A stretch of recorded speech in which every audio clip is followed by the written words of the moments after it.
Hello, my dear students. Good morning, all. As you know that in the previous class we have discussed the most beautiful love poem by W.B. Yeats, that is When You Are Old. Today, in this class, I would like to discuss one of the beautiful short story of your second PUC text, that is The Gardener by P. Lankesh. Before going to start the lesson, we'll have a glance on the objectives of the particular short story and about the author.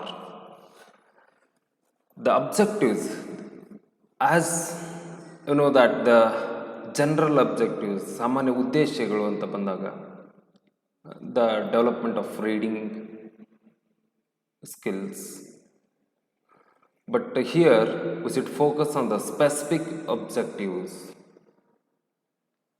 The first point, to provide insight in the strange and enigmatic human relations. ಅಂದ್ರೇನು? ಹಾಗಾದರೆ ಈ ಒಂದು ಕಥೆಯನ್ನು ಓದೋದರ ಒಂದು ಮುಖ್ಯ ಉದ್ದೇಶ ಏನು? As I told you in the previous class, every literary term has a message. ಒಂದು ಪ್ರತಿಯೊಂದು ಸಾಹಿತ್ಯವನ್ನು ಓದೋದ್ರ ಮೂಲಕ ನಾವು ಒಂದು ಸಂದೇಶವನ್ನು ಪಡಿತಾ ಹೋಗ್ತೇವೆ. ಹಾಗಾದರೆ ಈ ಒಂದು ಪರ್ಟಿಕ್ಯುಲರ್ ಆಗಿರ್ತಕ್ಕಂಥ ಸ್ಟೋರಿ ಓದೋದ್ರಿಂದ ನಮ್ಗೆ ಏನು ಮೆಸೇಜ್ ಸಿಗುತ್ತೆ, ಏನು ಉದ್ದೇಶ ಏನಪ್ಪ ಅಂತಂದರೆ, ಇಲ್ಲಿ ಮನುಷ್ಯನ ಒಂದು ವಿಚಿತ್ರವಾಗಿರತಕ್ಕಂಥ ಒಂದು ಸ್ವಭಾವವನ್ನು ನಾವು ಗಮನಿಸಬಹುದು. ಮನುಷ್ಯ ಎಷ್ಟು ವಿಚಿತ್ರ ಸ್ವಭಾವಗಳನ್ನು ಹೊಂದಿದ್ದಾನೆ ಅನ್ನೋದನ್ನು ಈ ಕಥೆಯ ಮೂಲಕ ಪಿ ಲಂಕೇಶ್ ಹೇಳಲಿಕ್ಕೆ ಪ್ರಯತ್ನ ಪಡ್ತಾ ಹೋಗ್ತಾರೆ. And to make learner aware of cosmic dimensions of rivalry. ಹಾಗಾದರೆ ಮನುಷ್ಯನ ಸ್ವಭಾವ ಎಷ್ಟು ವಿಚಿತ್ರ ಅನ್ನೋದಕ್ಕೆ, ಅದರ ಜೊತೆಗೆ ಓದುಗರು ಭಾಳಷ್ಟು ಜಾಗರೂಕರಾಗಿರಬೇಕು. ಹಾಗಾದರೆ ಯಾವುದ್ರ ಬಗ್ಗೆ ಜಾಗರೂಕರಾಗಿರಬೇಕು ಅಂತಂದರೆ, ಮನುಷ್ಯನೊಳಗೆ ನಮಗೆ ಗೊತ್ತಿಲ್ಲದೆ ಇರತಕ್ಕಂಥ ಎಷ್ಟೋ ವಿಷಯಗಳು ನಮ್ಮಲ್ಲಿ ಇರ್ತಾವೆ, ಆದರೆ ಅವು ನಮಗೆ ಕಂಡು ಬರೋದಿಲ್ಲ. ಹಾಗಾದರೆ ಯಾವ ಥರದಂಥದ್ದು, ಅದಕ್ಕೊಂದು ಉದಾಹರಣೆಯನ್ನು ಕೊಡ್ತಾರೆ, ರೈವಲರಿ. ಹಾಗಾದರೆ ಮನುಷ್ಯ ಎಷ್ಟೊಂದು ಒಂದು ಹಗೆತನವನ್ನು ತನ್ನೊಳಗೆ ಇಟ್ಕೊಂಡಿರ್ತಾನೆ. ಆ ಹಗೆತನದ ಸ್ವಭಾವದಿಂದ ಯಾವ ತನ್ನಾಗಿ ತನ್ನನ್ನು ತಾನು ತನ್ನ ಜೀವನವನ್ನು ಹಾಳು ಮಾಡ್ಕೊಳ್ತಾನೆ ಅನ್ನೋದಕ್ಕೆ ಇದೊಂದು ಉತ್ತಮ ಉದಾಹರಣೆ ಅಂತೇಳಿ ಕರಿಬೋದು. ಹಾಗಾದರೆ ಹಗೆತನ ಅಂದ್ರೇನು? ಮನುಷ್ಯನೊಳಗೆ ಎರಡು ಥರನಾದಂಥ ಸ್ವಭಾವ ಇರ್ತಾವೆ. ಒಂದು the difference between the competition and the rivalry ಅಂತ ಬಂದಾಗ, ಈ ಸ್ಪರ್ಧೆ ಮತ್ತು ಹಗೆತನ ಅಂತ ಬಂದಾಗ, ಪ್ರತಿಯೊಬ್ಬ ಮನುಷ್ಯನೊಳಗೂ ಕೂಡ we should have the nature of competence. ಈ ಕಾಂಪಿಟೇಷನ್ ಅಂತಕ್ಕಂಥದ್ದು ಏನಿದೆ, ಸ್ಪರ್ಧೆ ಅಂತಕ್ಕಂಥದ್ದು ಏನಿದೆ, ಅದು ಪ್ರತಿಯೊಬ್ಬರೊಳಗೂ ಕೂಡ ಇರಲೇಬೇಕು. Because we are leading the life in the competitive world. ಹಾಗಾದರೆ ಆ ಕಾಂಪಿಟೇಷನ್ ಅಂತಕ್ಕಂಥದ್ದು, ಸ್ಪರ್ಧೆ ಅಂತಕ್ಕಂಥದ್ದು, ಅದು ಅಲ್ಲಿಗೆ ಮುಕ್ತಾಯ ಆಗಬೇಕು ಹೊರತು ಅದನ್ನು ಮುಂದುವರ್ಸ್ಕೊಂಡು ಹೋಗಬಾರ್ದು. ಹಾಗಾದರೆ ಈ ಸ್ಪರ್ಧೆ ಮತ್ತು ಹಗೆತನ ಇವೆರಡರ ನಡುವೆ ವ್ಯತ್ಯಾಸಕ್ಕೂ ಉದಾಹರಣೆ ಸಾಕಷ್ಟು ಇದಾವೆ. ಈಗ ರನ್ನಿಂಗ್ ಓಡಿಸ್ತಾರೆ ಸ್ಕೂಲ್ ಒಳಗೆ, ಕಾಲೇಜ್ ಒಳಗೆ, ಯಾವುದಾದ್ರೂ ಸ್ಪರ್ಧೆ ಒಳಗೆ ರನ್ನಿಂಗನ್ನು ಓಡಿಸ್ತಾರೆ. ಸೊ ಆ ರನ್ನಿಂಗ್ ಒಳಗೆ ಇಬ್ಬರು ಈಕ್ವಲ್ ಆಗಿ ರನ್ ಮಾಡ್ತಾ ಇರ್ತಾರೆ. ಇಬ್ಬರು ಹುಡುಗ ಆಗಿರ್ಬೋದು, ಹುಡುಗಿ ಆಗಿರ್ಬೋದು, ಈಕ್ವಲ್ ಆಗಿ ರನ್ ಮಾಡ್ತಾ ಇರ್ತಾರೆ.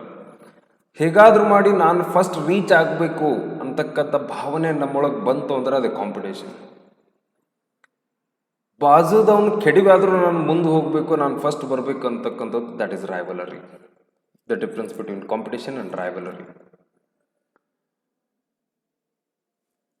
ಹೀಗೆ ಈ ಮನುಷ್ಯನೊಳಗಿರ್ತಕ್ಕಂಥ ಸ್ವಭಾವ ಎಷ್ಟೊಂದು ವಿಚಿತ್ರ ಅನ್ನೋದನ್ನು ಪಿ ಲಂಕೇಶ್ ತನ್ನ ಒಂದು ಕತೆ ಮೂಲಕ ಹೇಳ್ತಾ ಹೋಗ್ತಾರೆ. ಹಾಗಾದರೆ ಪಿ ಲಂಕೇಶ್ ಅವರ ಬಗ್ಗೆ ತಿಳ್ಕೊಳ್ತಾ ಹೋಗೋಣ. P Lankesh was born on 8th March 1935 and died on 25th January 2000. His first work was ಕೆರೆಯ ನೀರನ್ನು ಕೆರೆಗೆ ಚೆಲ್ಲಿ, a prominent Kannada writer a collection of short stories published in 1963. And he's followed this with several more collections of short stories and poetry, 3 novels, critical essays, and more translations. His 1976 film, he was directed a film also. His 1976 film was Pallavi, a cinematic narration told from the female protagonist's point of view and based on his novel Birku, won India's National Award for Best Direction. So ಹಾಗಾದರೆ P Lankesh ಅವರ ಬಗ್ಗೆ ನಾವು ನೋಡೋದಾದರೆ 1935 March 8ರಂದು ಜನಿಸ್ತಾರೆ. ಒಬ್ಬ ಜನಪ್ರಿಯ Kannada writer, ಅದರ ಜೊತೆಗೇ English professor ಕೂಡ ಆಗಿರ್ತಾರೆ. ಅವರ ಒಂದು ಮೊದಲ ವರ್ಕ್ ಯಾವುದಪ್ಪ, ಲಿಟ್ರರಿ ಸಾಹಿತ್ಯ ಯಾವುದು ಅಂತಂದರೆ ಕೆರೆ ನೀರನ್ನು ಕೆರೆಗೆ ಚೆಲ್ಲಿ ಅಂತೇಳಿ 1963 it is a collection of short story, ಸಣ್ಣ ಕಥೆಗಳ ಒಂದು ಸಂಕಲನ. ಸೊ 1963 ಅದನ್ನು ಏನು ಮಾಡ್ತಾರೆ, ಪಬ್ಲಿಷ್ ಮಾಡ್ತಾರೆ. ಸೊ ಅದರ ಜೊತೆಗೇ ಬಹಳಷ್ಟು ಕಲೆಕ್ಷನ್ಸ್ ಆಫ್ ಶಾರ್ಟ್ ಸ್ಟೋರೀಸನ್ನು, ಕವನಗಳನ್ನು, 3 ನಾವೆಲ್ಗಳನ್ನು ಕೂಡ ರಚನೆ ಮಾಡಿದ್ದಾರೆ, ಪ್ರಬಂಧಗಳನ್ನು ರಚನೆ ಮಾಡಿದ್ದಾರೆ, ಭಾಷಾಂತರದೊಳಗೂ ಕೂಡ ಅವರು ಕಾರ್ಯವನ್ನು ಮಾಡಿದ್ದಾರೆ. ಸೊ ಅವರು ಇದರ ಜೊತೆಗೇ 1976 ಒಂದು ಮೂವಿಯನ್ನು ಡೈರೆಕ್ಟ್ ಮಾಡ್ತಾರೆ. ಅದರ ಹೆಸರು ಪಲ್ಲವಿ ಅಂತೇಳಿ. ಸೊ ಆ ಪಲ್ಲವಿ ಅಂತ ಏನೋ ಒಂದು ಮೂವಿಯನ್ನು ತೆಗಿತಾರೆ. ಸೊ ಅದಕ್ಕೆ ಅದು ಯಾವ ಒಂದು ಬೇಸ್ ಮೇಲೆ ಅಂದರೆ ಅದೊಂದು ಕಾದಂಬರಿ ಆಧಾರಿತ ಚಿತ್ರ, ಅವರೇ ರಚನೆ ಮಾಡಿರ್ತಕ್ಕಂಥ ಬಿರುಕು ಕಾದಂಬರಿ ಆಧಾರಿತ ಚಿತ್ರ ಅದು. ಸೊ ಅದಕ್ಕೆ ಇಂಡಿಯಾಸ್ ನ್ಯಾಷನಲ್ ಅವಾರ್ಡ್ ಕೂಡ ಬಂದಿರತಕ್ಕಂಥದ್ದನ್ನು ನಾವು ಗಮನಿಸ್ಬೋದು. So P Lankesh quit his job as an assistant professor in English at Bangalore University in 1980. As I told you, he was an English assistant professor. 1980 ಅವರು ತಮ್ಮ ಇಂಗ್ಲೀಷ್ ಒಂದು ಪ್ರೊಫೆಸರ್ ಆಗಿ ಏನು ಕಾರ್ಯನಿರ್ವಹಣೆ ಮಾಡ್ತಾ ಇರ್ತಾರೆ, ಆ ಹುದ್ದೆಗೆ ಏನು ಮಾಡ್ತಾರೆ, ರಿಸೈನನ್ನು ಮಾಡ್ತಾರೆ. And Lankesh founded the tabloid Lankesh ಪತ್ರಿಕೆ ಇನ್ 1980. ನಿಮ್ಗೆ ಗೊತ್ತಿರ್ಬೋದು ಲಂಕೇಶ್ ಪತ್ರಿಕೆ ಬಗ್ಗೆ. 1980 ಆ ಒಂದು ತಮ್ಮ ಕೆಲಸದಿಂದ ಒಂದು ಕೆಲಸಕ್ಕೆ ರಿಸೈನನ್ನು ಮಾಡಿ ಆ ಒಂದು ಪತ್ರಿಕೆಯನ್ನು ಪ್ರಾರಂಭ ಮಾಡ್ತಾರೆ. So collection of stories, and this is one of his beautiful short story, that is The Gardener. The characters of The Gardener, ಇಲ್ಲಿ ಬರ್ತಕ್ಕಂಥ ಒಂದು ಕ್ಯಾರೆಕ್ಟರ್ಸ್ಗಳನ್ನು ನಾವು ನೋಡ್ತಾ ಹೋಗೋದಾದರೆ, ಮೊದಲನೇದು old man, owner of garden, owner's wife, Thammanna, Basavayya, Sangoji and others. These are the characters of this story. The main characters of this story was old man as well as owner of the garden and owner's wife. So ಇಲ್ಲಿ ತಮ್ಮಣ್ಣ ಮತ್ತು ಬಸವಯ್ಯ ಅಂತಕ್ಕಂಥ 2 character ಏನು ಬರ್ತಾವೋ ಅದು ಈ ಒಂದು ಕಥೆ ಒಳಗಡೆ old man ಅಂತಕ್ಕಂಥ ಏನು ಕ್ಯಾರೆಕ್ಟರ್ ಇದೆ ಅವನು ಮತ್ತೊಂದು ಕಥೆಯನ್ನು ಹೇಳ್ತಾ ಹೋಗ್ತಾನೆ. ಆ ಓಲ್ಡ್ ಮ್ಯಾನ್ ಹೇಳಿರ್ತಕ್ಕಂಥ ಕಥೆಯ 2 ಪ್ರಮುಖ ಪಾತ್ರಗಳು, the main characters of his story, old man's story, was Thammanna and Basavayya. So ಹಾಗಾದರೆ ಈ ಕ್ಯಾರೆಕ್ಟರ್ ವೈಸ್ ನೋಡೋದಾದರೆ the personality of the old man, ಹಾಗಾದರೆ ಆ ಒಂದು ಓಲ್ಡ್ ಮ್ಯಾನ್ನ ವ್ಯಕ್ತಿತ್ವ ಎಂಥದ್ದಿತ್ತು? His eyes suffused with strange memories, ಅವನ ಒಂದು ಕಣ್ಣುಗಳಲ್ಲಿ ಬಹಳಷ್ಟು ವಿಚಿತ್ರವಾಗಿರತಕ್ಕಂಥ ಹಳೆಯ ನೆನಪುಗಳು. ಓಲ್ಡ್ ಮ್ಯಾನ್, ವಯಸ್ಸಾಗಿರತಕ್ಕಂಥ ಮುದುಕ, ಅವನೊಳಗೆ ಬಹಳಷ್ಟು ಅವನ ಕಣ್ಣುಗಳಲ್ಲಿ ಏನು ವಿಚಿತ್ರವಾಗಿರ್ತಕ್ಕಂಥ ಒಂದು ಮೆಮೊರೀಸ್ಗಳನ್ನು ತುಂಬಿದ್ವು ಅಂತಕ್ಕಂಥದ್ದನ್ನು ಹೇಳ್ತಾ ಹೋಗ್ತಾರೆ. His physique was tall figure, grey hair and long nose. So ಅವನೊಂದು ಫಿಸಿಕ್ ಹೆಂಗಿತ್ತು ನೋಡ್ಲಿಕ್ಕೆ, ಹೇಗಿದ್ದ ಅವನು? ಬಹಳಷ್ಟು ಎತ್ತರವಾಗಿರ್ತಕ್ಕಂಥ ವ್ಯಕ್ತಿ, ಕೂದಲು ಬೆಳ್ಳಗಾಗಿದ್ದು, ಆ್ಯಂಡ್ ಲಾಂಗ್ ನೋಸ್, ಬಹಳಷ್ಟು ಉದ್ದನೆಯ ಒಂದು ಮೂಗನ್ನು ಯಾರು ಹೊಂದಿದ್ರು? ಆ ಓಲ್ಡ್ ಮ್ಯಾನ್ ಹೊಂದಿದ್ದ. And his arm strong, he had a strong arms, spade in hand. ಬಹಳಷ್ಟು ವಯಸ್ಸಾಗಿದ್ದರೂ ಕೂಡ ಅವನು ಬಹಳಷ್ಟು ಸ್ಟ್ರಾಂಗ್ ಆಗಿದ್ದ, ಹೆಲ್ದಿ ಆಗಿದ್ದ.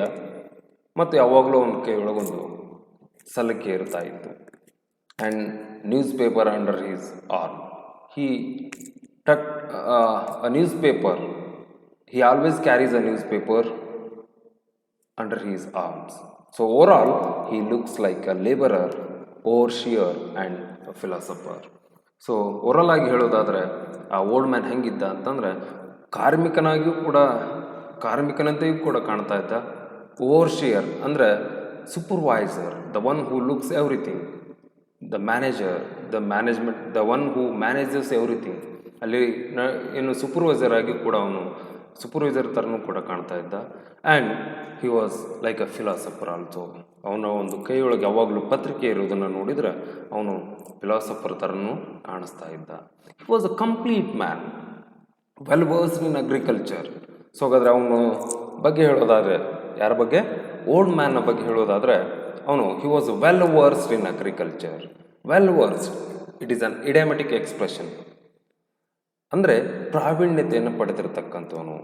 ಎದರೊಳಗೆ ಪ್ರಾವೀಣ್ಯತೆಯನ್ನು ಓಲ್ಡ್ ಮ್ಯಾನ್ ಪಡೆದಿದ್ದ ಅಂದರೆ ಅಗ್ರಿಕಲ್ಚರ್ ಒಳಗೆ ಪ್ರಾವೀಣ್ಯತೆಯನ್ನು ಪಡೆದಿದ್ದ. He was an expert in agriculture and could understand the problems of workers. The old man could understand the problems of workers.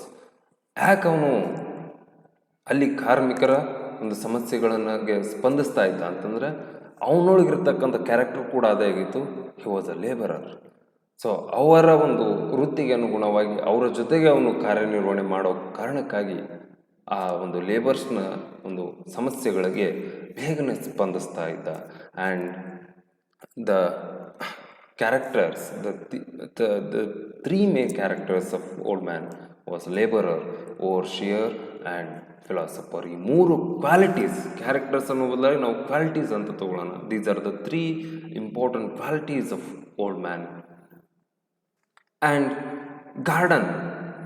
So after walking hundreds of miles, thousands of miles, the old man reached a garden. ಒಂದು ಗಾರ್ಡನ್ಗೆ old man ಬರ್ತಾನೆ. So ಹಾಗಾದರೆ garden ಬಗ್ಗೆ ಹೇಳೋದಾದರೆ ಅಲ್ಲಿ ಎರಡು character, owner ಮತ್ತು ಆ ಓನರ್ನ ಹೆಂಡತಿ. ಸೊ ಹಾಗಾದರೆ before the arrival of the old man, how the garden was, and after the arrival of the old man to the garden, what were the changes had taken place there. ಅಲ್ಲಿ old man ಬರೋದಕ್ಕಿಂತ ಮುಂಚೆ garden ಹೇಗಿತ್ತು, ಅವನು ಬಂದ ಮೇಲೆ ಹೇಗಾಯಿತು ನೋಡ್ತಾ ಹೋಗೋಣ ನೋಡ್ರಿ. So when he reach the garden, some words were exchange between the owner and the old man. ಮಾತನಾಡಿ even the owner also needed the person exactly like him. ಅವನಿಗೂ ಕೂಡ ಓನರ್ಗೆ ಓಲ್ಡ್ ಮ್ಯಾನ್ ಅಂತ ಒಬ್ಬ ವ್ಯಕ್ತಿ ಬೇಕಾಗಿತ್ತು. He was needed. ಎದಕ್ಕೆ ಅವನಿಗೆ ಅವಶ್ಯಕತೆ ಇತ್ತು? To look after the garden.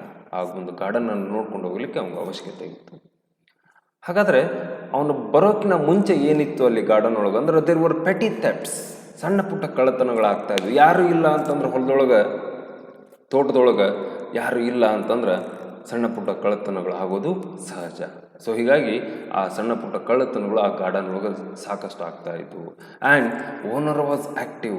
This is a very important point. ಕಳ್ಳತನಗಳು ಆಗ್ತಿದ್ವು, ಆದರೆ ಓಲ್ಡ್ ಮ್ಯಾನ್ ಬರೋದಕ್ಕಿಂತ ಮುಂಚೆ ಏನಾಗಿರ್ತಾನೆ, ಓನರ್ ಆ್ಯಕ್ಟಿವ್ ಆಗಿರ್ತಾನೆ. Because he has to work in the garden. ಯಾರ ಮೇಲೂ ಕೂಡ ಡಿಪೆಂಡ್ ಆಗಿದ್ದಿಲ್ಲ ಅವನು, ಅವನೇ ವರ್ಕ್ ಮಾಡಬೇಕಾಗಿತ್ತು. ಸೊ ಅವನೇ ವರ್ಕ್ ಮಾಡೋ ಕಾರಣಕ್ಕಾಗಿ ಓನರ್ ಏನಾಗಿರ್ತಾನೆ, ಆ್ಯಕ್ಟಿವ್ ಇರ್ತಾನೆ.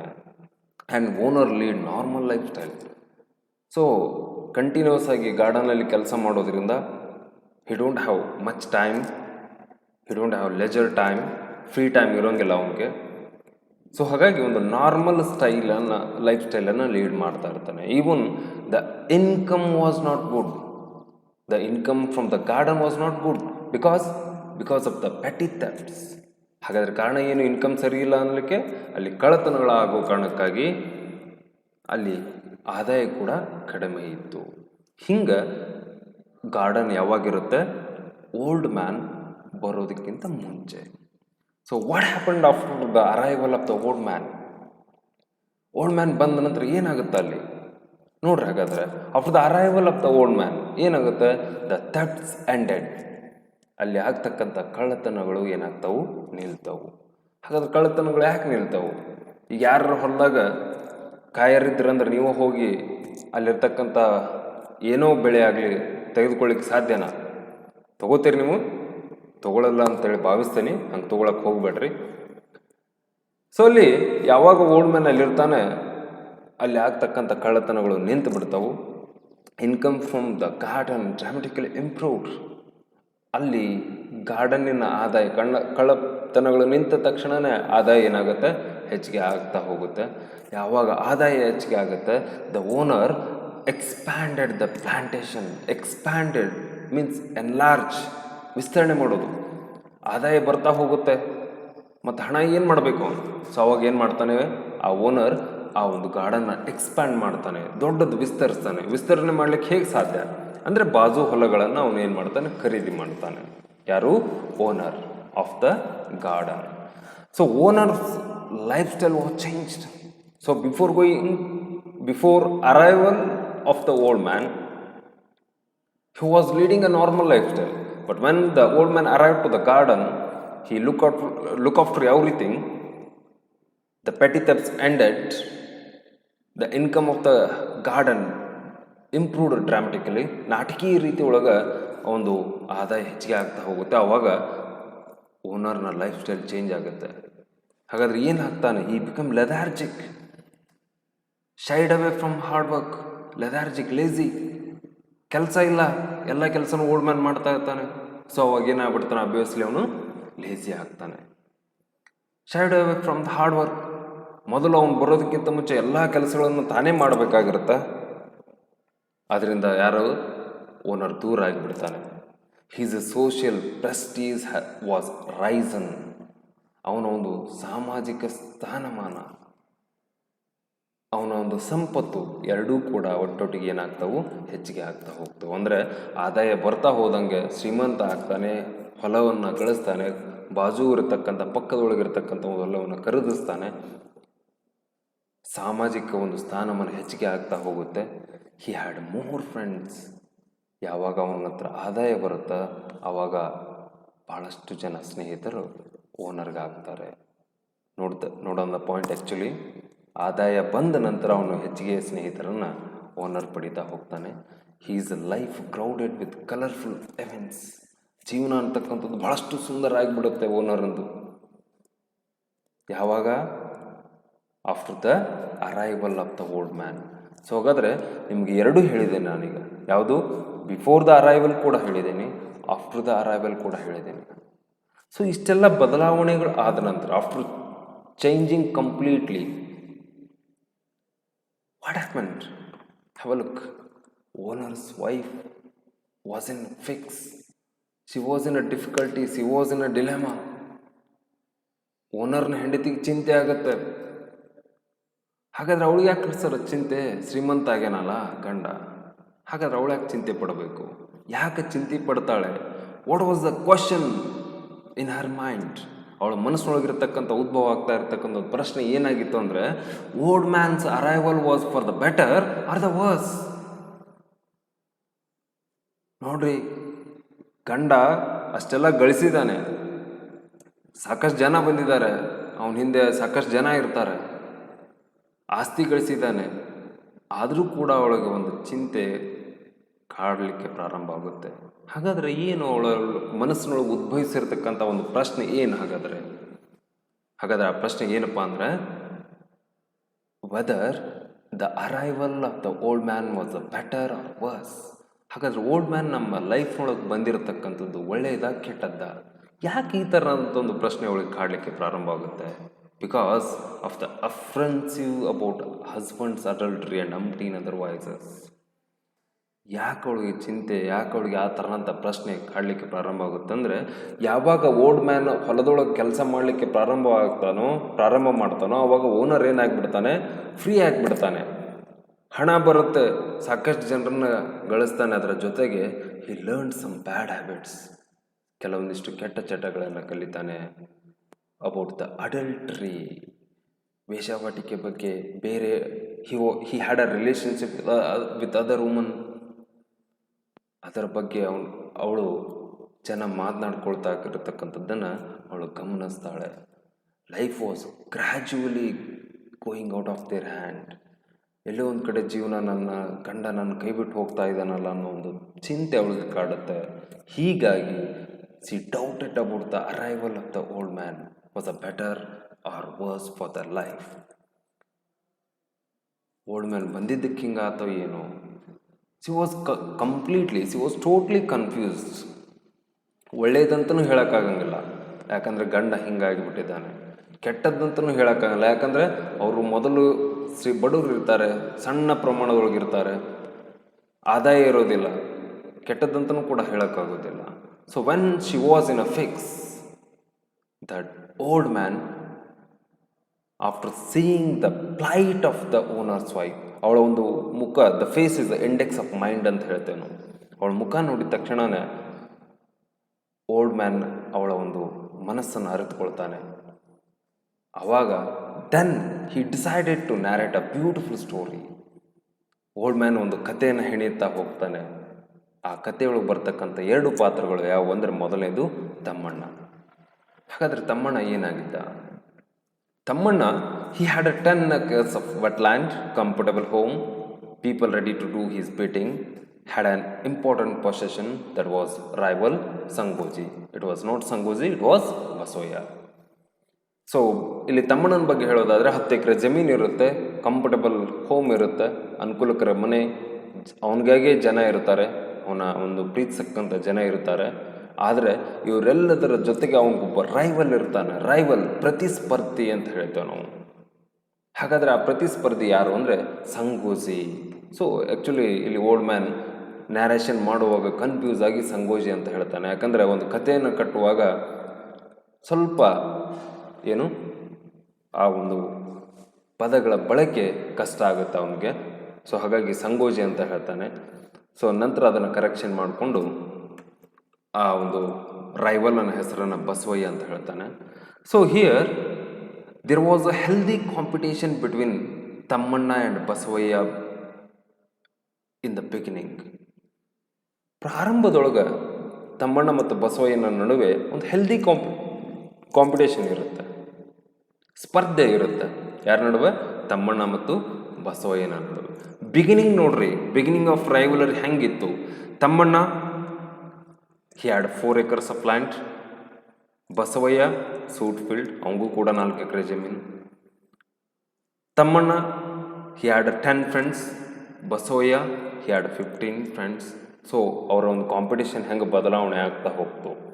Look like healthy competition. ಪ್ರಾರಂಭದೊಳಗೆ ಬಹಳಷ್ಟು ಸ್ಪರ್ಧೆ, ಆರೋಗ್ಯಕರ ಸ್ಪರ್ಧೆ ಅವರಿಬ್ಬರ ನಡುವೆ ಇರುತ್ತೆ.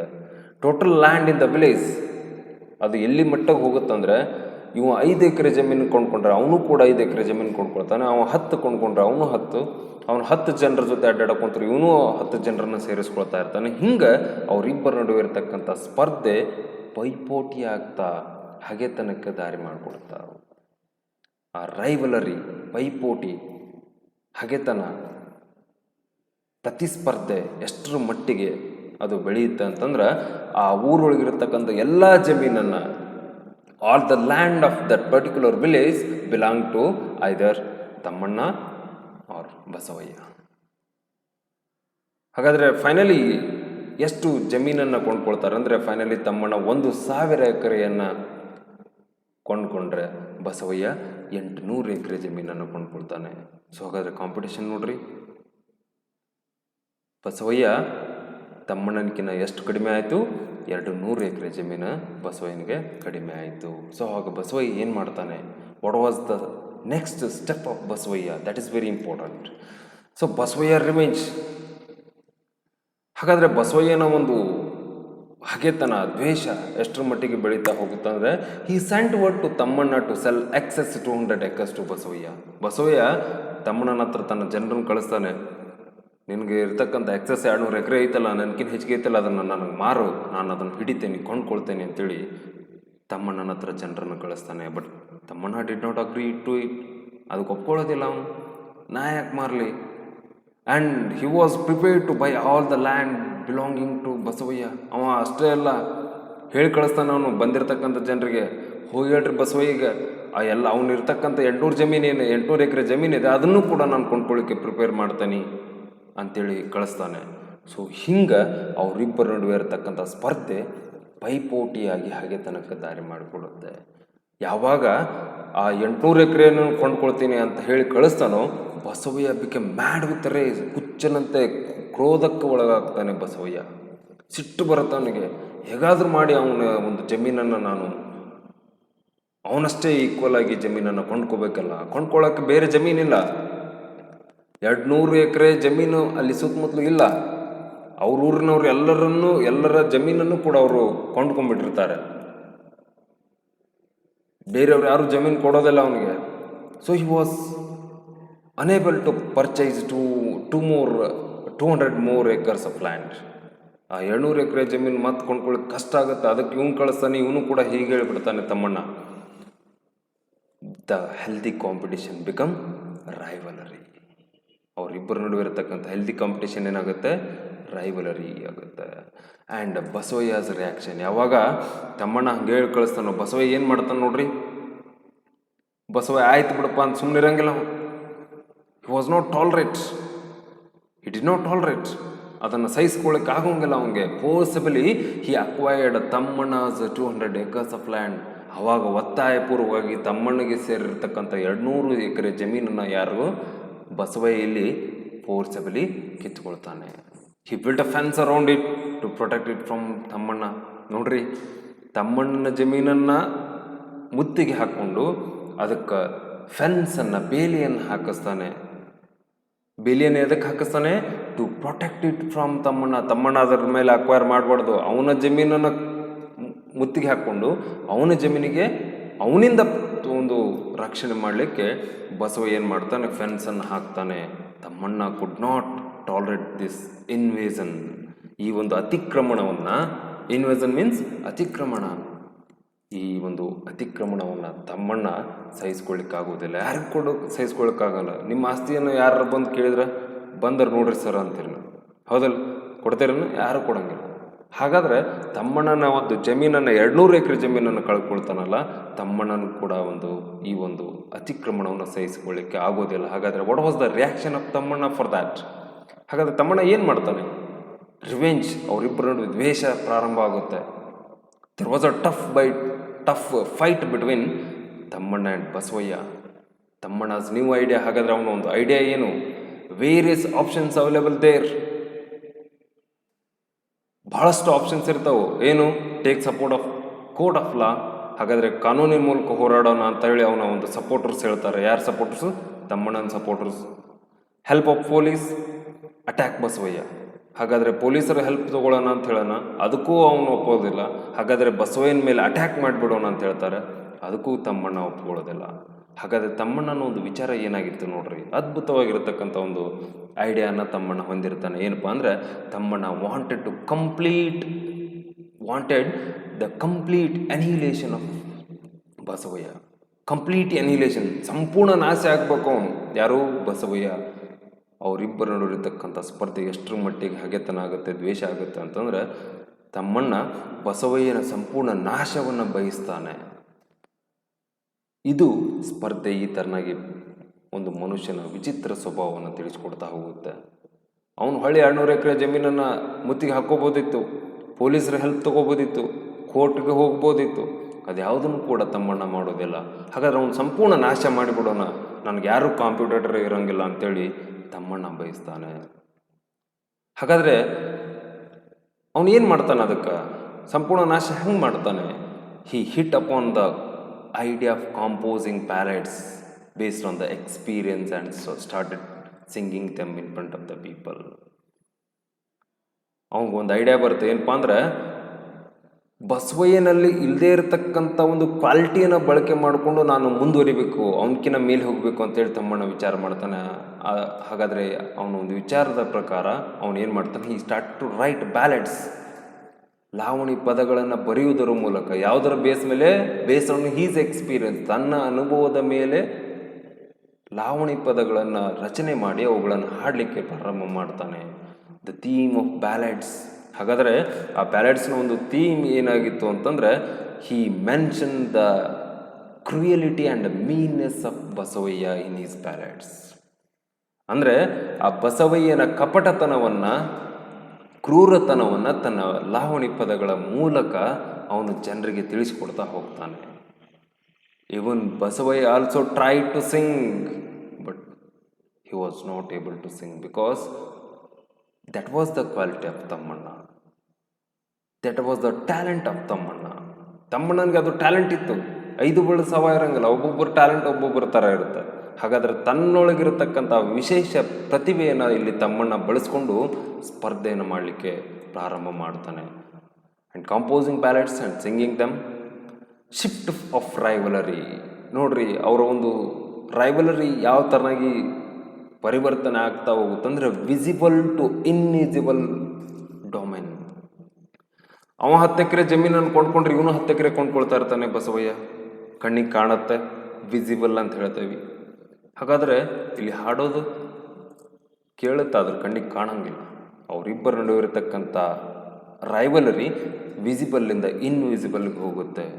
Basavayya try to sing but failed. Basavayya ಕೂಡ ಪ್ರಯತ್ನ ಪಡ್ತಾನೆ, ಆದರೆ ಅವ್ನಿಗೆ ಆಗೋದಿಲ್ಲ. ಹಾಗಾದರೆ ಅವನಿಗೆ ಕಾಂಪಿಟೇಷನ್ ಮಾಡಬೇಕಲ್ಲ, ಬಸವಯ್ಯನನ್ನು ಜನ ಹೊಗಳಬೇಕಲ್ಲ. ಹಾಗಾದರೆ ಬಸವಯ್ಯ ಏನು ಮಾಡ್ತಾನೆ? Basavayya was good at agriculture. ಅವನ ಒಂದು ಪ್ರತಿಭೆ ಏನಾಗಿತ್ತು ಅಂದರೆ ಕೃಷಿಯೊಳಗಡೆ, ಅವನು ವ್ಯವಸಾಯದೊಳಗಡೆ ಅವನು ಏನಾಗಿರ್ತಾನೆ, ಎಕ್ಸ್ಪರ್ಟ್ ಆಗಿರ್ತಾನೆ. ಯಾರು? ಬಸವಯ್ಯ.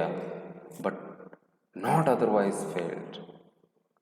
ವ್ಯವಸಾಯದೊಳಗಡೆ ಎಕ್ಸ್ಪರ್ಟ್ ಆಗಿರ್ತಾನೆ, ಹಾಡಿನೊಳಗಡೆ ಅಲ್ಲ. ಸೊ ಹೀಗಾಗಿ ಬಹಳಷ್ಟು ಪರಿಶ್ರಮದಿಂದ ದುಡಿಲಿಕ್ಕೆ ಪ್ರಾರಂಭ ಮಾಡ್ತಾನೆ ಬಸವಯ್ಯ. ಆದರೆ ತಮ್ಮಣ್ಣನ ಒಂದು ಕೀರ್ತಿ ಬಸವಯ್ಯನಿಗೆ ಸಿಗೋದಿಲ್ಲ. ತಮ್ಮಣ್ಣನ ಜನಪ್ರಿಯತೆ ಬಸವಯ್ಯನಿಗೆ ಸಿಗೋದಿಲ್ಲ. ತಮ್ಮಣ್ಣನ ರೆಪ್ಯುಟೇಷನ್ ಎನ್ಹಾನ್ಸ್, ಅವನೊಂದು ಪ್ರಖ್ಯಾತಿ ಹೆಚ್ಚಿಗೆ ಆಗ್ತಾ ಹೋಗುತ್ತೆ ದಿನದಿಂದ ದಿನಕ್ಕೆ. ಅವನ ಹಾಡುಗಳು ಜನಪ್ರಿಯತೆಯನ್ನು ಪಡೆದುಕೊಳ್ತಾ ಹೋಗ್ತಾ, ಆದರೆ ಬಸವಯ್ಯ ಅವನ ಮುಂದೆ ಎಲ್ಲೋ ಒಂದು ಕಡೆ ಡಲ್ ಆಗ್ತಾ ಹೋಗ್ತಾನೆ. ಡೆಲಿಗೆಂಟ್ ಅಗ್ರಿಕಲ್ಚರಿಸ್ಟ್, ಭಾಳಷ್ಟು ಪರಿಶ್ರಮದಿಂದ ದುಡಿತಾ ಹೋಗ್ತಾನೆ ಬಸವಯ್ಯ. ಆದರೆ ಇವರು ಇಬ್ಬರ ನಡುವೆ ಇರತಕ್ಕಂಥ ಸ್ಪರ್ಧೆ ವಿಸಿಬಲ್ಲಿಂದ ಇನ್ವಿಸಿಬಲ್ಗೆ ಹೋಗ್ತಾ ಹೋಗುತ್ತೆ. And from invisible to abstract domain. So ಹಾಗಾದರೆ what were the side effect? ಹಾಗಾದರೆ ಬಸವಯ್ಯ ಏನು ಮಾಡ್ತಾನೆ? Scholars and folklore were after Thammanna. ನೋಡ್ರಿ, ತಮ್ಮಣ್ಣನ ಹಿಂದೆ ಯಾವಾಗ ಜನಪ್ರಿಯತೆ ಬರುತ್ತೆ ಆವಾಗ ವಿದ್ವಾಂಸರು, ಜಾನಪದ ತಜ್ಞರು ಎಲ್ಲರೂ ಕೂಡ ತಮ್ಮಣ್ಣನ ಹಿಂದೆ ನಿಲ್ತಾರೆ. Critics started analysing and translating songs. ವಿಮರ್ಶಕರು ತಮ್ಮಣ್ಣ ಬರೆದಿರತಕ್ಕಂಥ ಹಾಡುಗಳನ್ನು ಭಾಷಾಂತರ ಮಾಡೋದ್ರ ಮೂಲಕ ವಿಶ್ಲೇಷಣೆ ಮಾಡ್ತಾ ಹೋಗ್ತಾರೆ. ಬಹಳಷ್ಟು ಸರಳ ಪದಗಳ ಮೂಲಕ ಜನರಿಗೆ ಅರ್ಥ ಹೋಗೋ ರೀತಿಯೊಳಗೆ ಅವ್ರು ಏನು ಮಾಡ್ತಾರೆ, they also share the fame. ಅವರು ಕೂಡ ತಮ್ಮ ಜನಪ್ರಿಯತೆಯನ್ನು ಬೆಳೆಸ್ಕೊಳ್ತಾ ಹೋಗ್ತಾರೆ. Basavayya watched helplessly in anger, but he was not able to do anything. ಭಾಳಷ್ಟು ಅಸಹಾಯಕನಂತಿದೆ, ಎಲ್ಲವನ್ನ ಸಿಟ್ಟಿನಿಂದ ನೋಡ್ತಾ ಹೋಗ್ತಾನೆ. Basavayya encroached Thammanna's land.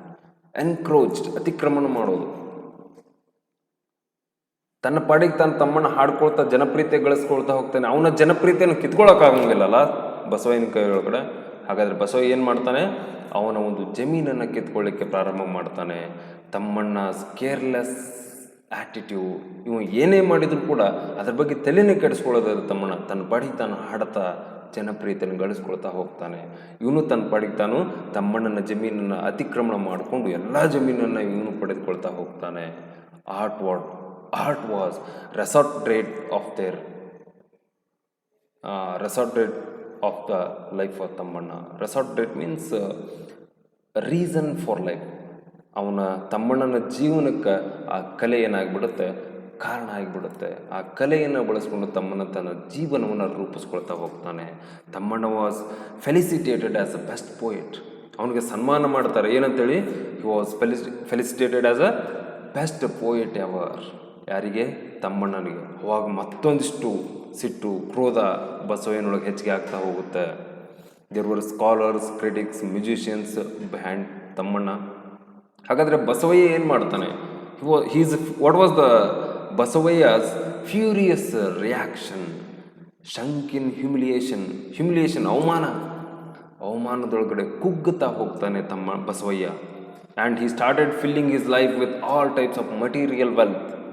God palatial mansion, ಒಂದು ದೊಡ್ಡ ಭವ್ಯವಾಗಿರತಕ್ಕಂಥ ಬಂಗ್ಲೆಯನ್ನು ಬಸವಯ್ಯ ಕಟ್ಟಿಸ್ಕೊಳ್ತಾನೆ. ಯಾಕಂದ್ರೆ ಬಸವಯ್ಯನನ್ನು ಜನ ಹೊಗಳಬೇಕು, ಬಸವಯ್ಯನ ಜನಪ್ರೀತಿ ಹೆಚ್ಚಿಗೆ ಆಗ್ಬೇಕಲ್ಲ. ಹಾಗಾದ್ರೆ ಇವ ಏನು ಮಾಡ್ತಾನೆ? ಪರಿಶ್ರಮ ಪಟ್ಟು ದುಡಿತಾನೆ, ಆದರೂ ಕೂಡ ಜನ ಅವನು ಕೇರ್ ಮಾಡೋಂಗಿಲ್ಲ. ಹಾಗಾದ್ರೆ ದೊಡ್ಡ ಬಂಗ್ಲೆಯನ್ನು ಕಟ್ಟಿಸ್ತಾನೆ. And appointed people to praise him. ನೋಡ್ರಿ ಎಷ್ಟೊಂದು ಹುಚ್ಚುತನ ಅಂತಂದ್ರೆ, ಬಸವಯ್ಯ ತನ್ನನ್ನು ಜನ ಹೊಗಳಬೇಕು ಅನ್ನೋ ಕಾರಣಕ್ಕಾಗಿ ಹೊಗಳಾಕ ಜನರನ್ನು ಏನು ಮಾಡ್ತಾನೆ, ಅಪಾಯಿಂಟ್ ಮಾಡ್ಕೊಳ್ತಾ ಹೋಗ್ತಾನೆ. ಈ ಥರನಾಗಿ ಅವನು ಆ ಒಂದು ರೈವಲರಿಯ ಒಂದು ಮಧ್ಯದೊಳಗೆ ಸಿಲ್ಕೊಂಡ್ಬಿಟ್ಟಿರ್ತಾನೆ. And bedecked with gold, diamond and other stones. ಬಂಗಾರದಿಂದ, ವಜ್ರಗಳಿಂದ, ಅಮೂಲ್ಯ ರತ್ನಗಳಿಂದ ತನ್ನ ತಾನು ಶೃಂಗರಿಸ್ಕೊಳ್ತಾನೆ, ಗೋಡೆಗಳನ್ನು ಶೃಂಗಾರ ಮಾಡ್ತಾನೆ. Still his house looked dull and empty. ಇಷ್ಟೆಲ್ಲ ಮಾಡಿದರೂ ಕೂಡ ಜನ ಅವನ ಬಗ್ಗೆ ಅಷ್ಟು ಟ್ಯಾಲೆಂಟಿಗೆ ಇರತಕ್ಕಂಥ ಬೆಲೆ, ಪ್ರತಿಭೆಗೆ ಇರತಕ್ಕಂಥ ಬೆಲೆ ಮತ್ತೆ ಯಾವುದಕ್ಕೂ ಕೂಡ ಇಲ್ಲ. ಸೊ ಹಾಗಾಗಿ ಏನೇ ಮಾಡಿದರೂ ಕೂಡ ಬಸವಯ್ಯ ತಮ್ಮಣ್ಣನ ಮುಂದೆ ಏನಾಗ್ತಾನೆ, ಸಣ್ಣವನಾಗ್ತಾ ಹೋಗ್ತಾನೆ. And started inviting scholars, poets and musicians. But as they told Basavayya, Tammanna's books were not there. That was the comment of the people. ಅವಾಗ ಜನರನ್ನು ಆಕರ್ಷಣೆ ಮಾಡ್ಕೊಳ್ಳಿಕ್ಕೆ ದೊಡ್ಡ ದೊಡ್ಡ ಮ್ಯೂಸಿಷಿಯನ್ಸನ್ನು, ಪೋಯಿಟ್ಸನ್ನು, ವಿದ್ವಾಂಸರನ್ನು ತನ್ನ ಮನೆಗೆ ಕರೆಸ್ತಾನೆ. ಆದರೂ ಕೂಡ ಬಂದಿರತಕ್ಕಂಥ ಎಲ್ಲ ಜನ ಹೇಳ್ತಾರೆ, ತಮ್ಮಣ್ಣನ ಪುಸ್ತಕಗಳು ಇಲ್ಲದೇ ಇರತಕ್ಕಂಥ ಒಂದು ಕೊರತೆ ನಿನ್ನ ಮನೆಯೊಳಗೆ ಎದ್ದು ಕಾಣುತ್ತೆ ಅಂಥೇಳಿ ಬಸವಯ್ಯನಿಗೆ ಹೇಳ್ತಾರೆ. ಮತ್ತೊಂದಿಷ್ಟು ಮನದೊಳಗಡೆ ಅವನು ಕುಗ್ತಾ ಹೋಗ್ತಾನೆ Basavayya. And it was a palatial mansion of Basavayya. People to praise him. Gold and diamond bedecked walls, ಶೃಂಗರಿಸ್ತಾ ಹೋಗ್ತಾನೆ. Still looked empty. ಇಷ್ಟೆಲ್ಲ ಮಾಡಿದರೂ ಕೂಡ ಅವನ ಮನೆ ಒಂದು ಡಲ್ ಅಂತೇಳಿ, ಖಾಲಿ ಅಂತೇಳಿ ಅನ್ನಿಸ್ತಾ ಹೋಗುತ್ತೆ. Opportunity for Basavayya. ಹಾಗಾದರೆ ಬಸವಯ್ಯನಿಗೆ ಒಂದು ಅಪಾರ್ಚುನಿಟಿ ಏನು? That was Thammanna was ill. ತಮ್ಮಣ್ಣ's illness was the opportunity for Basavayya. ಒಬ್ರು ಯಾರು ಅನಾರೋಗ್ಯ ಅದಾರ ಅಂದ್ರೆ ನಾವೇನಂತೀವಿ, ಪಾಪ ಹಂಗಾಗ್ಬಾರ್ದಾಗಿತ್ತು. ಆದರೆ ರೈವಲರಿರ್ತಕ್ಕಂಥ, ಹಗೆತನದೊಳಗಿರ್ತಕ್ಕಂಥ ವ್ಯಕ್ತಿಗಳು ಯಾವತ್ತೂ ಕೂಡ ಹಂಗೆ ಅನ್ನಂಗಿಲ್ಲ. ಆಗ್ಬೇಕು, ಅವ್ನಿಗೆ ಇನ್ನೂ ಆಗ್ಬೇಕಂತಾರೆ. ನಿಮ್ಗೆ ಯಾರು ಶತ್ರುಗಳಿದ್ರೆ ಅಂದ್ರೆ ಅವ್ರಿಗೆ ಏನಾದ್ರು ಆತಂದ್ರೆ ನಿಮ್ಗೆ ಏನಾಗುತ್ತೆ, ಒಳೊಳಗೆ ಖುಷಿ ಆಗುತ್ತೆ. That was the strange human behaviour, the attitude of the human being. ಮನುಷ್ಯನ ಒಂದು ವಿಚಿತ್ರ ಸ್ವಭಾವದ ಬಗ್ಗೆ ಪಿ ಲಂಕೇಶ್ ಅದ್ಭುತವಾಗಿ ಈ ಕಥೆಯನ್ನು ಹೇಳ್ತಾನೆ. ನೋಡ್ರಿ, ತಮ್ಮಣ್ಣ ಯಾವಾಗ ಅನಾರೋಗ್ಯದಿಂದ ಬಳಲ್ತಾನೆ ಅದರಿಂದ ಖುಷಿ ಆಗತ್ತೆ ಯಾರಿಗೆ? ಬಸವಯ್ಯಗೆ. ಅವ ಸತ್ನಂದ್ರೆ ನನಗೆ ನಾನೇ ಒಬ್ಬನಾಕ್ಕೇನಿ, ಈ ಥರನಾದಂಥ ಭಾವನೆ ಬಸವಯ್ಯನೊಳಗೆ ಬೆಳೀತಾ ಹೋಗುತ್ತೆ. Basavayya provoked to sing on his health. Tammanna suffered from disease. Tammanna ಇಲ್ಲಿ ಏನಾಗ್ತಾನೆ, ಕಾಯಿಲೆಯಿಂದ ಬಳಲ್ತಾ ಹೋಗ್ತಾನೆ. Tammanna's disease was Basavayya's health. ತಮ್ಮಣ್ಣನ ಕಾಯಿಲೆ ಬಸವಯ್ಯನ ಆರೋಗ್ಯ ಆಗಿಬಿಡುತ್ತೆ. ಈ ರೀತಿ ಒಂದು ರೈವಲರಿ ಮಟ್ಟ ಅವರಿಬ್ಬರ ನಡುವೆ ಬೆಳೀತಾ ಹೋಗುತ್ತೆ. And Tammanna's innovative idea. ಅವನ ಅನಾರೋಗ್ಯದಿಂದ ಬಳಲ್ತಾ ಇದ್ರು ಕೂಡ ತಮ್ಮಣ್ಣ ಅವನೊಳಗೆ ಹೆಂಗಾರು ಮಾಡಿ ಇವನನ್ನು ಏನಾರು ಮಾಡಬೇಕಲ್ಲ ಬಸವಯ್ಯನ. ಹಾಗಾದ್ರೆ ಏನು ಮಾಡ್ತಾನೆ ಅವನು? Basavayya's competition at body level. ಅವನು ದೈಹಿಕವಾಗಿ ಅವನು ಕಾಂಪಿಟೇಷನ್ ಮಾಡ್ತಾ ಇದ್ರೆ, ಇಲ್ಲಿ ತಮ್ಮಣ್ಣ ಏನು ಮಾಡ್ತಾನೆ, the suppression of his song from his body. ಹಾಗಾದರೆ ತಮ್ಮಣ್ಣ ಹಾಡ್ತಾನೆ, ಹಾಡೋದ್ರ ಮೂಲಕ ತಮ್ಮಣ್ಣ ಜನಪ್ರಿಯತೆಯನ್ನು ಪಡೆದುಕೊಂಡಿದ್ದಾನೆ. ಆ ಹಾಡುಗಾರ ತಮ್ಮಣ್ಣನ ಇಲ್ಲ ಅಂದರೆ ಇವು ಯಾರ ಜೊತೆ ಕಾಂಪೀಟ್ ಮಾಡ್ತಾನೆ ಅನ್ನೋ ಒಂದು ವಿಚಾರ ಯಾರಿಗೆ ಬರುತ್ತೆ? ತಮ್ಮಣ್ಣನೊಳಗೆ ಬರುತ್ತೆ. And he stop relation between song and his own flesh and blood. ಅವನು ಹಾಡೋದನ್ನು ನಿಲ್ಲಿಸ್ಬಿಡ್ತಾನೆ. ಹಾಡೋದನ್ನು ನಿಲ್ಲಿಸಿದ ತಕ್ಷಣವೇ ಆಪ್ಟೆಡ್ ಅಪ್ ಫಾರ್ ತಮ್ಮಣ್ಣ's ಡೆತ್. ಹಾಡನ್ನು ನಿಲ್ಲಿಸ್ತಾನೆ. ತಮ್ಮಣ್ಣ ಹಾಡಾಡೋದನ್ನು ನಿಲ್ಲಿಸಿ ತಮ್ಮಣ್ಣ ಸತ್ತು ಹೋಗಿದ್ದಾನೆ ಅಂತಕ್ಕಂಥ ಒಂದು ವಿಷಯವನ್ನು, ಆ ನ್ಯೂಸನ್ನು ಸ್ಪ್ರೆಡ್ ಮಾಡ್ತಾನೆ. ಯಾರು? ತಮ್ಮಣ್ಣ. ತನ್ನ ವೈರಿಯನ್ನು, ತನ್ನ ಶತ್ರುವನ್ನು ನಾಶ ಮಾಡಬೇಕು ಅನ್ನೋ ಕಾರಣಕ್ಕಾಗಿ ತನ್ನನ್ನು ಒಂದು ಅದ್ಭುತ ಕ್ಯಾರೆಕ್ಟರ್ನ ಇಲ್ಲಿ ತಮ್ಮಣ್ಣ ಕೊಲ್ಕೊಳ್ತಾನೆ. ಇದು ಒಂದು ವಿಚಿತ್ರ ಸ್ವಭಾವ ಅಂತಕ್ಕಂಥದ್ದನ್ನು ನಾವು ಗಮನಿಸ್ಬೋದು. And analysis. ಹಾಗಾದರೆ ಮನುಷ್ಯನ ಒಂದು ನೇಚರನ್ನು ನಾವು ನೋಡೋದಾದರೆ ಸ್ಟ್ರೇಂಜ್, ಭಾಳಷ್ಟು ವಿಚಿತ್ರ ಅನಿಸುತ್ತೆ ಇವರಿಬ್ಬರನ್ನು ನೋಡಿದ್ರೆ. ಅನ್ಪ್ರೆಡಿಕ್ಟೇಬಲ್, ಊಹಿಸ್ಲಿಕ್ಕೆ ಆಗೋದಿಲ್ಲ. Man needs wealth art and education but lies for some kind of unbearable vengefulness. ಮನುಷ್ಯನಿಗೆ ಎಲ್ಲವೂ ಬೇಕು, ಎಲ್ಲದ ಒಂದು ಅವಶ್ಯಕತೆ ಇದೆ, ಸಂಪತ್ತು ಬೇಕು, ಕಲೆ, ಶಿಕ್ಷಣ ಎಲ್ಲವೂ ಕೂಡ ಬೇಕು. ಇಷ್ಟೆಲ್ಲ ಇದ್ದರೂ ಕೂಡ ಮನುಷ್ಯ ಒಂದು ಬೇರ್ಪಡಿಸ್ಲಿಕ್ಕೆ ಆಗದೇ ಇರತಕ್ಕಂಥ ವಿಚಿತ್ರ ಸ್ವಭಾವವನ್ನು ಹೊಂದಿರ್ತಾನೆ ಅಂತಕ್ಕಂಥದ್ದನ್ನು ಓಲ್ಡ್ ಮ್ಯಾನ್ ಆ ಒಂದು ಯಾರಿಗೆ ಹೇಳ್ತಾ ಹೋಗ್ತಾನೆ, ಓನರ್ನ ಹೆಂಡತಿಗೆ ಈ ಕಥೆಯನ್ನು ಹೇಳ್ತಾ ಹೋಗ್ತಾನೆ. ತಮ್ಮಣ್ಣ ಮತ್ತು ಬಸವಯ್ಯನ ಕಥೆಯನ್ನು ಹೇಳ್ತಾ ಇರ್ತಾನೆ. Reason for existence is revenge and rivalry. ಮನುಷ್ಯ ಇಲ್ಲಿ ಭೂಮಿ ಮೇಲೆ ಬದುಕ್ಯಾನ ಅಂತಂದ್ರೆ ಯಾವುದೋ ಒಂದು ರಿವೆಂಜ್ಗಾಗಿ ಬದುಕಿದ್ದಾನೆ, ಯಾವುದೋ ಒಂದು ಪೈಪೋಟಿಗಾಗಿ ಬದುಕಿದ್ದಾನೆ ಅಂತಕ್ಕಂಥದ್ದನ್ನು ಓಲ್ಡ್ ಮ್ಯಾನ್ ಹೇಳ್ತಾ ಹೋಗ್ತಾನೆ. After some age name vanishes in air. ಮನುಷ್ಯ ಯಾವ ವ್ಯಕ್ತಿ ಹಗೆತನವನ್ನು ಮಾಡ್ತಾ ಹೋಗ್ತಾನೆ, ಸ್ಪರ್ಧೆಯನ್ನು ಮಾಡ್ತಾ ಹೋಗ್ತಾನೆ, ಆ ವ್ಯಕ್ತಿ ಹೆಸರು ಕೆಲವು ದಿನಗಳಲ್ಲಿ ನಾಶ ಆಗಿಬಿಡುತ್ತೆ. ಎಲ್ಲರೂ ಕೂಡ ಮರೆತು ಬಿಡ್ತಾರೆ.